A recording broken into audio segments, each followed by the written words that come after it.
Et donc, après cette suite en demi-teinte, mais globalement positive, vient en 1994 le dernier film. C'est une merde! Ah, et puis celui-là, je vais pas le rater parce que chier sur la saga cinématographique de mon enfance, je ne pardonnerai jamais.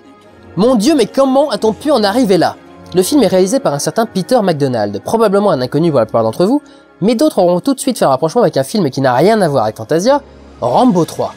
En effet, à l'origine réalisé par Russell Mulcahy, il a quitté le tournage au bout de 2 semaines à peine. En catastrophe, c'est le réalisateur en charge de la deuxième équipe, Peter MacDonald, qui a récupéré son poste. Et comme le résultat est pas mauvais, ce qui est arrivé avec l'Histoire sans fin 3 peut surprendre. Mais n'oubliez pas que l'on n'improvise pas les plans le jour du tournage. MacDonald a certainement suivi le découpage prévu par Mulcahy, une tâche aisée pour un réalisateur de seconde équipe, dont le travail doit mimer celui de l'équipe principale. Encore une fois, on fait table rase du casting. Bastien est désormais joué par Jason James Richter, célèbre pour la trilogie des films Sauver Willy. Et cette fois, Monsieur Coriander n'échappe pas à l'hécatombe puisque Thomas Hill cède la place à Freddie Jones. En soi, rien de terrible, on ne passe pas d'une classe d'acteurs sensationnels à des minables non plus. Le résultat est plus compliqué avec la belle-mère de Bastien et sa nouvelle sœur, souvent surjouée et jamais juste. Parce que oui, ainsi commence cette nouvelle histoire de Bastien. Son père s'est remarié et en début de film, ils emménagent tous dans la maison de Jane et de sa fille Nicole. Oui? Non. L'autre, Nicole. Ah, pardon. J'ai un peu de mal à comprendre comment ils se sont organisés, toujours est-il que Bastien et Nicole ne se sont jamais rencontrés, ou du moins on donne l'impression, avant ce jour. Je ne sais pas trop non plus pourquoi ils emménagent chez Jane et pas chez Bastien et son père, non pas parce que ce sont les hommes, mais parce que c'était les héros des films d'avant, et surtout ce ne sont pas eux qui vivent mal la situation. Bastien et Nicole ne s'entendent pas parce que Nicole ne veut faire aucun effort. Tout le monde s'installe, et le lendemain, Bastien donne une leçon à sa demi-sœur avec une bonne sodomie. Bastien se coiffe pour son premier jour à l'école. Immédiatement, il va tomber sur l'ennemi générique des films des années 80 et 90, des punks qui vont immédiatement en faire leur tête de turc. A noter d'ailleurs que, histoire de me faire rager à chaque seconde de visionnage, le film fait cette chose que je déteste tant, commencer avec une scène et y revenir plus tard. Et pour que ça n'ait définitivement aucun intérêt, plus tard c'est au bout de 15 minutes de film. Bref, après s'être fait courser, il se réfugie dans la bibliothèque, enfin non, suis-je bête, dans le centre de documentation et d'information de l'école, et tombe sur... Monsieur Coriander. Mais attendez quoi? Mais ça n'a pas de sens. Ça n'a aucun sens qu'il parte bosser dans une école. Enfin évidemment, il a pu lui arriver tout et n'importe quoi pour qu'il se retrouve à travailler là, mais justement il faut que le film revienne un minimum là-dessus quand même. D'autant qu'avec lui, Coriander a pris dans ses cartons l'histoire sans...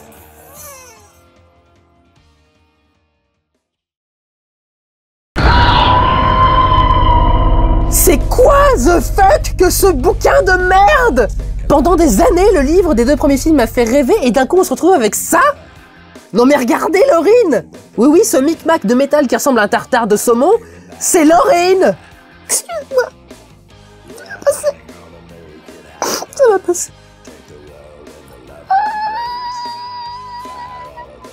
Donc Bastien retrouve l'histoire sans fin, mais les punks le retrouvent et la seule solution pour lui est de voyager à Fantasia pour se sauver.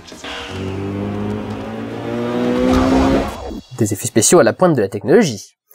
Mais ce faisant, il laisse le livre derrière lui qui tombe entre les mains de... Jack Black. Oui, dans un de ses tout premiers rôles, mon ami Jack Black joue le chef des punks, qui s'appelle Sleep. Mais la joie et l'allégresse ne s'arrêtent pas là, puisque, étant en possession du livre, ils vont réaliser le contrôle qu'il leur offre et devenir le nouveau mal qui ronge Fantasia. Et comme tous les mots qui rongent Fantasia, il faut lui donner un nom. La suite commerciale. Non. La suite de trop. Non. La suite dans les idées. Les mauvais. Et encore, je dis les mauvais, mais c'est une traduction littéraire, parce que si on prend le nom en VO, The Nasties, on pourrait même le traduire par les vilains. Oui, les vilains. Quel est l'ennemi de l'histoire sans fin 3? Est-ce le néant? Est-ce le vide? Est-ce le fait que les gens ne prennent plus le temps de rêver et d'imaginer? Non, ce sont les vilains, les mauvais. Allez vous faire foutre! Arrivé à Fantasia, ils tombent sur Englywok et Urgle qui ne sont plus que la caricature de leur concept d'origine, Falkor qui ne ressemble plus à rien et à la voix du grand-père des Simpsons, et sur cet homme arbre qui va nous prendre la tête pendant tout le film. Pourquoi? Pour ça. If I was a luck dragon, I'd be halfway to Vegas by now. Hang on to what? There's no handles, no seatbelts. Lui en particulier, mais en fait tous les Fantasiens vont passer leur temps à faire des références à la pop culture générale, ce qui est complètement illogique puisque les créatures de Fantasia sont censées tout ignorer de notre monde, si ce n'est qu'il existe. Ce qui provoquait toutes les blagues entre Bastien et Atreyu dans l'opus précédent. Ce qui me fait penser qu'Atreyu n'est pas dans ce film d'ailleurs.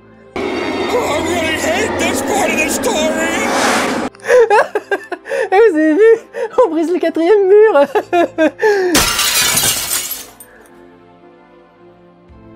Nous ne verrons rien de la tour d'ivoire dans cet opus, nous ne verrons que les montagnes errantes, un lieu qui existe dans le livre et où un vieillard écrit et lit l'histoire de Fantasia continuellement dans un livre qui serait l'histoire sans fin dont Bastien lit les pages depuis le début. On se demande quand même pourquoi intégrer ces éléments qui n'ont jamais été abordés dans les autres volets, ce qui aurait en plus permis de réutiliser des images des films précédents sans vergogne, alors qu'ils ont dû investir au moins 70 € dans la création de ce décor en images de synthèse bluffant de réalisme. Bon, je suis méchant, c'était pas facile à l'époque de maîtriser l'image de synthèse, surtout avec un petit budget, mais raison de plus pour ne pas en faire et trouver une solution plus pratique et simple. C'est donc dans cette abomination numérique que nous retrouvons la jeune impératrice qui a gagné en beauté ce qu'elle a perdu en jeunesse par rapport à la dernière fois. Mais tout ça c'est rien, dans le grand ordre cosmique des choses, c'est vrai qu'on s'en remet et que après tout ce n'est qu'un film à petit budget qui...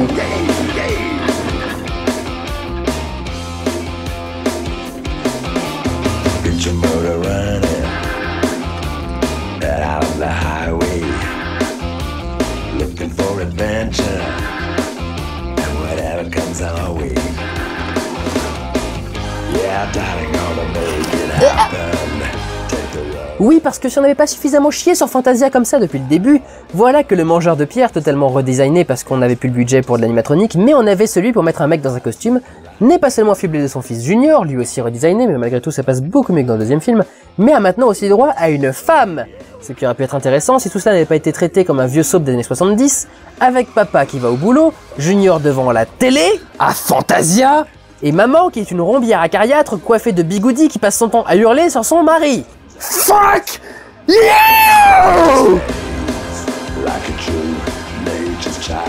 Je fais le vœu que cette séquence disparaisse.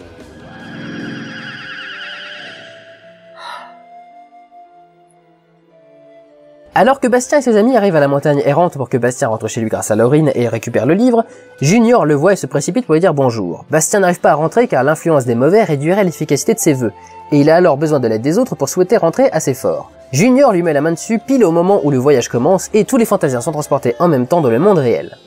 Et là c'est parti pour le festival de la mauvaise écriture et du ta gueule, c'est magique!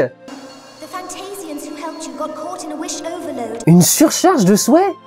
It's my imagination. I'll just make sure they're in the new Fantasia. No, Bastien. Pourquoi non? Bring them all together and bring them back to Fantasia before you return the book to the keeper. Et pourquoi ils sont pas tous arrivés au même endroit s'ils sont tous partis du même endroit? C'est une catastrophe! Ça n'a ni queue ni tête! Déjà je savais pas que les vœux c'était aussi réglementé, mais là franchement les règles vont dans tous les sens et n'existent uniquement pour que le film ne soit pas fini avant d'avoir atteint 30 minutes. Il peut souhaiter ce qu'il veut. Enfin, il peut souhaiter ce qu'il veut. À ceci près que ni Laurine, ni le livre dont se servent les mauvais ne sont censés fonctionner sur le monde réel. Pour des tas de raisons, parce que Fantasia est justement le monde créé par les humains et qu'ainsi sa relation avec notre univers est omnidirectionnelle. C'est ce que l'on vit qui change le livre, et non le livre qui change ce que l'on vit. Mais au-delà de ça, l'histoire sans fin est censée être une histoire unique pour chaque personne qui la lit. En trouvant le livre par terre, Sleep aurait dû lire une histoire complètement différente et donc laisser tomber.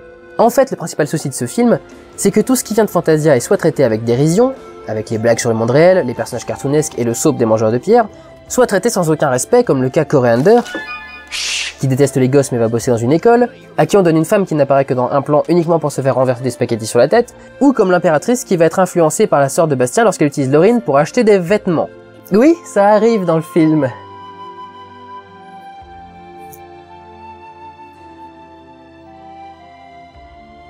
Revenons à la suite de l'histoire d'ailleurs. La sœur de Bastien, qui jusque-là ne l'avait pas du tout cru lorsqu'il lui avait parlé du monde merveilleux qu'il explorait en lisant un livre magique, ce qui semble normal, décide sur un coup de tête qu'après tout, et si c'était vrai, et vole Laurine pour aller faire du shopping.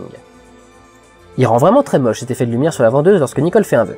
Pendant ce temps, Falcor a récupéré Junior et a été repéré en train de voler par environ 30 000 membres de la communauté chinoise locale, Engiwok et Urgul se font fédexer chez Bastien, tout comme l'homme arbre qui se fait livrer. Ils partent récupérer Laurine au centre commercial sans vraiment qu'on sache comment il sait que Nicole y est, et le livre, puisque par le plus grand des hasards, le repère des mauvais est situé dans le parking de ce même centre commercial. En fait, c'est une idée d'assistant réalisateur. De décor au même endroit, ça fait moins de frais de déplacement d'équipe.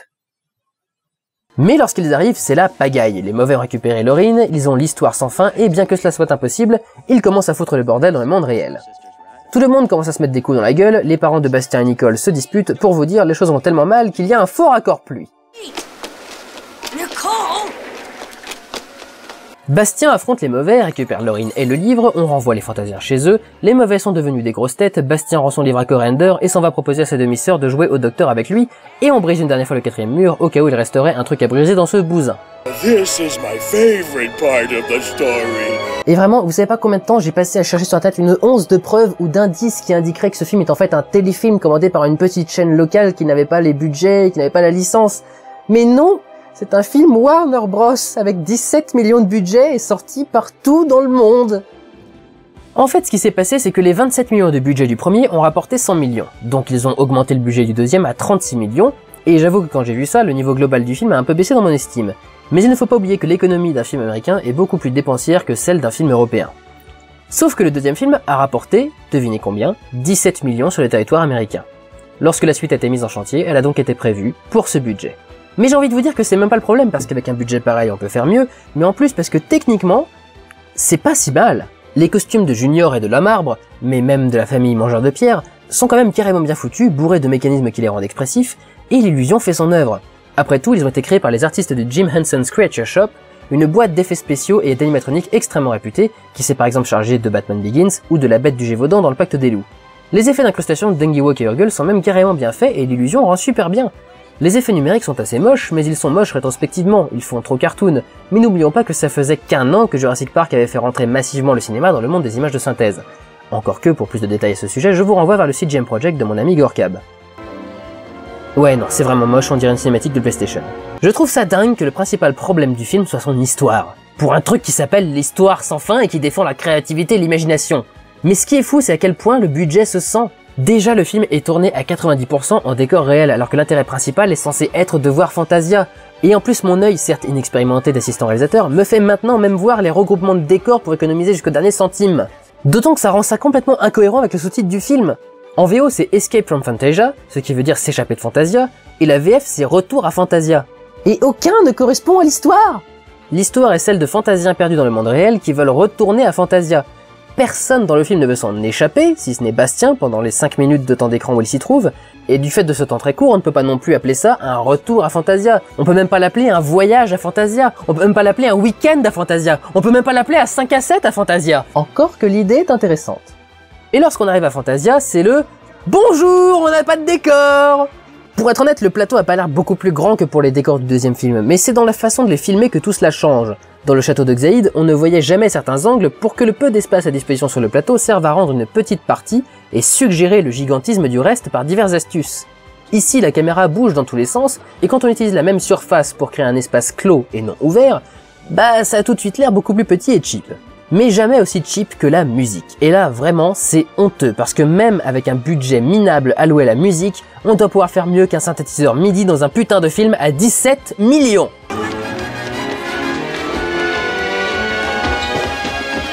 Même la voix off a des écarts de qualité au sein d'une même phrase. Which for Bastion? In a new room, a new neighborhood. All his life, Bastion wanted a sister or brother to share his dreams and confide in his secrets. Moi je peux faire ça parce que je suis tout seul à bosser, j'ai absolument aucun budget et après 18 heures de montage non-stop, on finit par laisser passer quelques trucs. Mais quand même, là c'est censé être des professionnels. Le budget se voit jusque dans l'esthétique, puisqu'alors que la saga avait toujours été filmée en scope, ce dernier volet est en 16/9, un format beaucoup moins coûteux techniquement. Et puis pour terminer, avec une vision beaucoup plus globale de la saga, un tel gâchis. Partir de si haut pour arriver si bas. C'est surtout triste de voir que plus Bastien grandit, plus les films s'adressent aux gamins. Mais vraiment aux petits gamins, le premier film peut être vu par tout le monde, il y a à prendre pour chacun. Le deuxième demande un peu plus d'indulgence, mais les éléments infantiles passent assez vite à l'écran. Mais clairement, le troisième demande à ce que vous ayez 6 ans d'âge mental, et encore, je me trouve méchant avec les enfants de 6 ans en disant ça. C'est presque comme s'ils imaginaient ce qu'un enfant de 6 ans voudrait voir. Et c'est nul. Ce qui me chagrine vraiment, c'est le traitement réservé au deuxième film. Par exemple, sur le site Rotten Tomatoes, le premier film est jugé bon à 80%, et le deuxième film est un des rares films à être jugé 0%. Et c'est ce genre d'injustice qui m'a toujours motivé pour le cinéma de Durandal. Sérieux, personne en regardant le film ne peut dire qu'il n'y a rien à sauver là-dedans. C'est même tout le contraire. Le deuxième film regorge de bonnes idées, poursuit sur la lancée du précédent sans le répéter, même si la menace, si on grossit le trait, est la même. Il est créatif, visuellement abouti, et si quelques effets spéciaux, notamment le dragon Smurg ou Junior peuvent dénoter, ça n'a rien d'un travail de tâcheron et c'est d'un très bon niveau. En revanche, ce qui me rassure, c'est qu'autant le deuxième film a 0%, autant le troisième n'a même pas de note. Je pense sincèrement que les gens qui l'ont vu se sont forcés à l'oublier pour vivre une vie meilleure, Et franchement, je les comprends. Mais faites-moi plaisir, aidez-moi à redorer le blason du deuxième film et à prouver à tous ces contradicteurs que j'ai raison et qu'ils ont tort. Je souhaite que vous preniez soin de vous et que vous alliez voir des films. Ciao!